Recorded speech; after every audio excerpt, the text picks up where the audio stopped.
Hello students, welcome to my channel Economics at a Glance. Today we will discuss the 4 important definition of economics. For more other videos, do like and subscribe my channel and do not forget to press the bell icon. You can also follow me in Instagram and Facebook for the mock test and current affairs related to economics. I have mentioned those links in the description. You can easily access to that. Okay, let's get started. So these are the definition of economics. We will first start with this wealth definition. Wealth definition, it is given by Adam Smith. Adam Smith is otherwise called as father of economics. It is a very important question that Adam Smith is the father of economics. Okay, what he told? Economics is the inquiry into the nature and causes of wealth of nation. Okay, that means we will inquire into the nature in search of those contents which could easily provide wealth to the nation and be the causes of wealth of nation. Then comes the scientist J.S. Mill. He told economics is the practical science of production and distribution of wealth. That means first we will study how we can produce the wealth, and after production how we can distribute them among the society. That is called economics.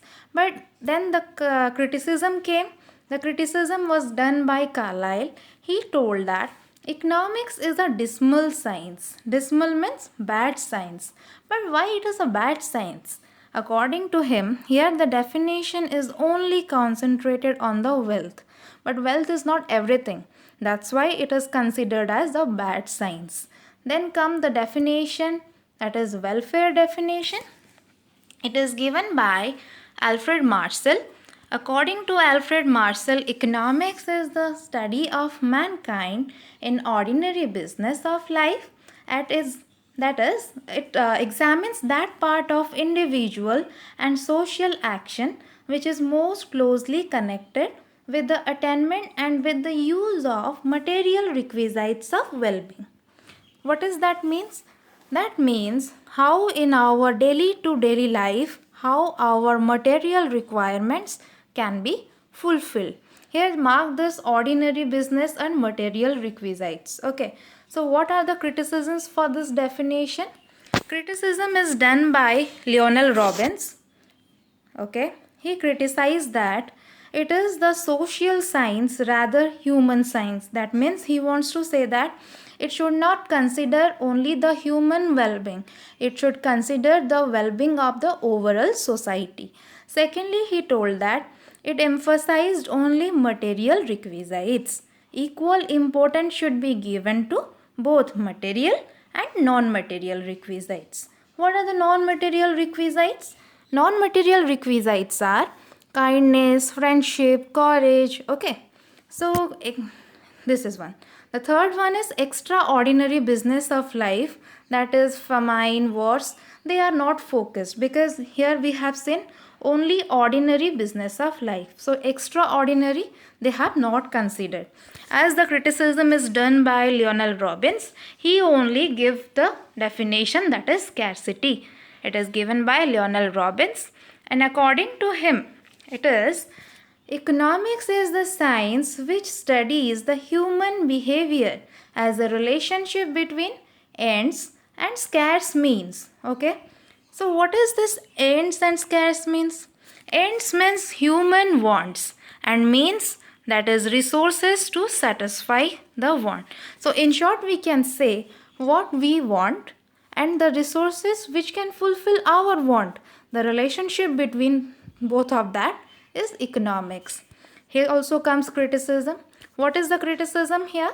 See, criticism is scarcity is not always a problem. Abundance can also create problem. How? See, if in a river no water is there, then it will create desert. But if abundance of water will appear, what it will make? It will make flood. It will also pose a problem. Okay, so scarcity is not only problem, abundance can also be a problem. Here comes the final definition of economics, that is growth definition. Why it is final?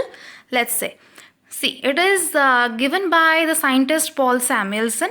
According to Paul Samuelson, economics is the study of how society choose with or without money. See, money, that means wealth, with or without wealth, to employ scarce productive resources,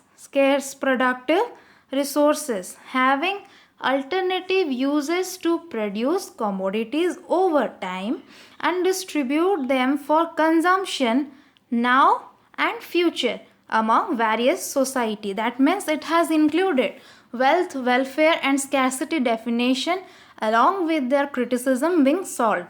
That is the reason why it is the final definition of economics.